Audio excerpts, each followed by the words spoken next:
قرآن ہے میرا رہنما قرآن، شفا ہے نور ہے قرآن، جلا دل کی میرا قرآن، رضا رب کی میرا قرآن، قرآن قرآن۔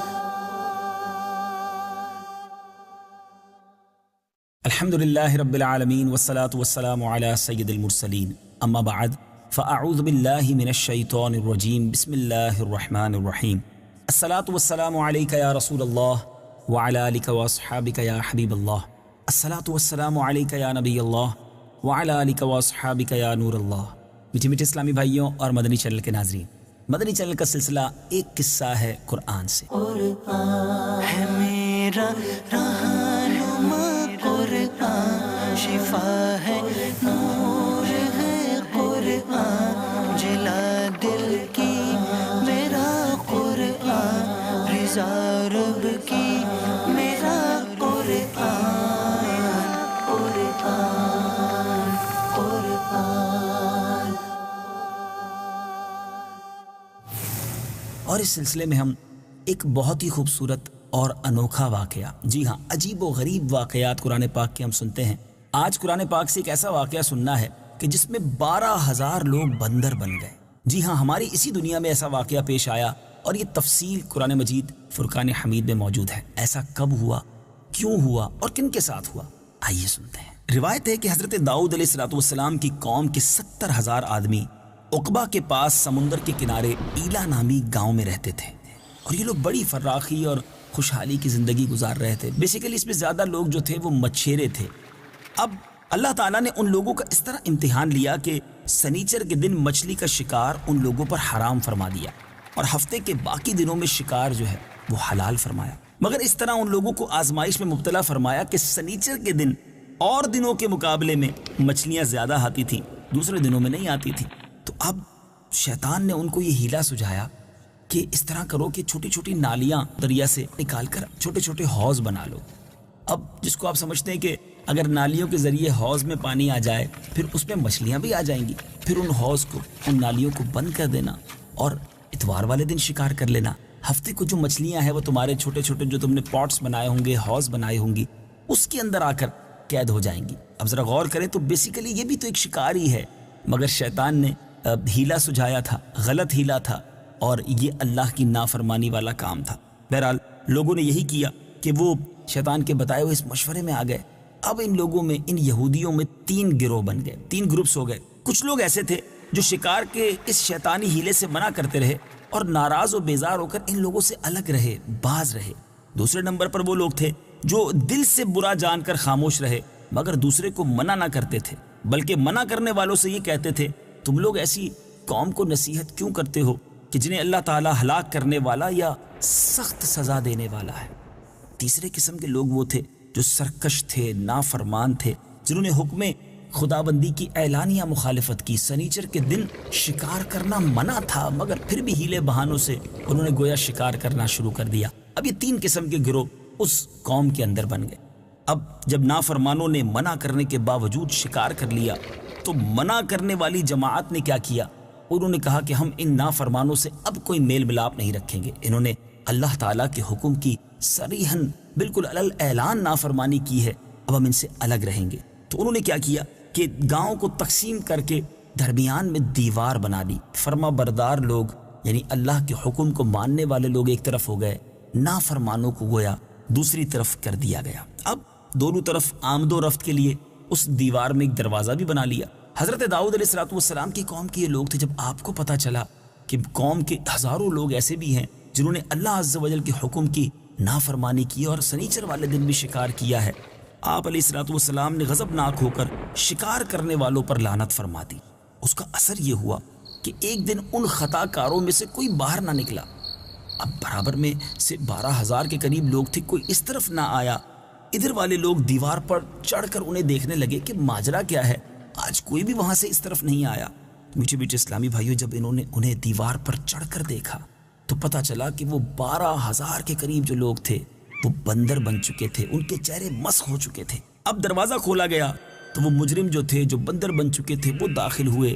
اب اس کے بعد کوئی لباس کو سونگھتا تھا، اپنے رشتہ دار کے قریب بھی آتا تھا۔ لیکن ذرا سوچئے نا، اگر کسی کی شکل ہی بدل گئی ہے تو اپنے رشتہ دار کو کوئی کیسے پہچانے گا؟ ہاں، وہ بندر پہچانتے تھے اس طرف والوں کو اور ان کے لباس کو سونگھ کر روتے رہتے، لیکن انہیں نہیں پتا چلتا تھا کہ یہ کون شخص ہے، میرے خاندان کا کون سا فرد ہے۔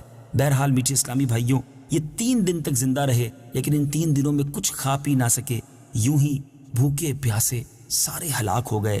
شکار سے منع کرنے والا گروہ ہلاکت سے سلامت میں رہا، اور صحیح قول یہ ہے کہ دل سے برا جان کر خاموش رہنے والوں کو بھی اللہ تعالیٰ نے اس عذاب سے بچا لیا۔ کیسا عجیب و غریب واقعہ ہے۔ اس واقعے کا اجمالی بیان تو سورہ بقرہ میں ہے۔ آئیے سورہ بقرہ کی پارہ 1 آیت نمبر 65 کی تلاوت بھی سنتے ہیں اور ترجمہ بھی سنتے ہیں۔ وَلَقَدْ عَلِمْتُمُ الَّذِينَ اعْتَدَوْا مِنْكُمْ فِي السَّبْتِ فَقُلْنَا لَهُمْ كُونُوا قِرَدَةً خَاسِئِينَ۔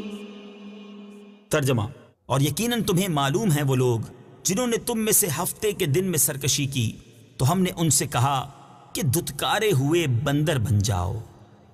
اور یہ واقعہ تفصیل سے سورہ اعراف میں ہے، چنانچہ پارہ 9 سورہ اعراف آیت نمبر 163 تا 166 کی تلاوت بھی سنیے اور اس کا ترجمہ بھی سنیے۔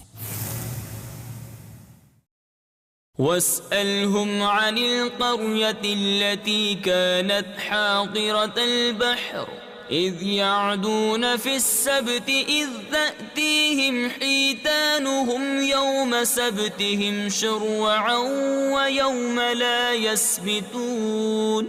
وَيَوْمَ لَا يَسْبِتُونَ لَا تَأْتِيهِمْ كَذَلِكَ نَبْلُوهُمْ بِمَا كَانُوا يَفْسُقُونَ۔ ترجمہ: اور ان سے اس بستی کا حال پوچھو جو دریا کے کنارے پر تھی، جب وہ ہفتے کے بارے میں حد سے بڑھنے لگے، جب ہفتے کے دن تو مچھلیاں پانی پر تیرتی ہوئی ان کے سامنے آتی، اور جس دن ہفتہ نہ ہوتا اس دن مچھلیاں نہ آتی۔ اسی طرح ہم ان کی نافرمانی کی وجہ سے ان کی آزمائش کرتے تھے۔ وَإِذْ قَالَتْ أُمَّةٌ مِّنْهُمْ لِمَ تَعِظُونَ قَوْمًا اللَّهُ مُهْلِكُهُمْ أَوْ مُعَذِّبُهُمْ عَذَابًا شَدِيدًا قَالُوا مَعْذِرَةً إِلَىٰ رَبِّكُمْ وَلَعَلَّهُمْ يَتَّقُونَ۔ ترجمہ: اور جب ان میں سے ایک گروہ نے کہا تم ان لوگوں کو کیوں نصیحت کرتے ہو جنہیں اللہ ہلاک کرنے والا ہے یا انہیں سخت عذاب دینے والا ہے، انہوں نے کہا تمہارے رب کے حضور عذر پیش کرنے کے لیے اور شاید یہ ڈریں۔ فَلَمَّا نَسُوا مَا ذُكِّرُوا بِهِ أَنجَيْنَا الَّذِينَ يَنْهَوْنَ عَنِ السُّوءِ وَأَخَذْنَا الَّذِينَ ظَلَمُوا بِعَذَابٍ بَئِيسٍ بِمَا كَانُوا يَفْسُقُونَ۔ ترجمہ: پھر جب انہوں نے اس نصیحت کو بھلا دیا جو انہیں کی گئی تھی تو ہم نے برائی سے منع کرنے والوں کو نجات دی اور ظالموں کو ان کی نافرمانی کے سبب برے عذاب میں گرفتار کر دیا۔ فَلَمَّا عَتَوْا عَمَّا نُهُوا عَنْهُ قُلْنَا لَهُمْ كُونُوا قِرَدَةً خَاسِئِينَ۔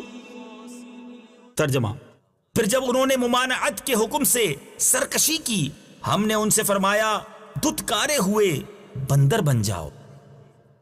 میٹھے میٹھے اسلامی بھائیوں، اس واقعے سے سیکھنے کو کیا ملا؟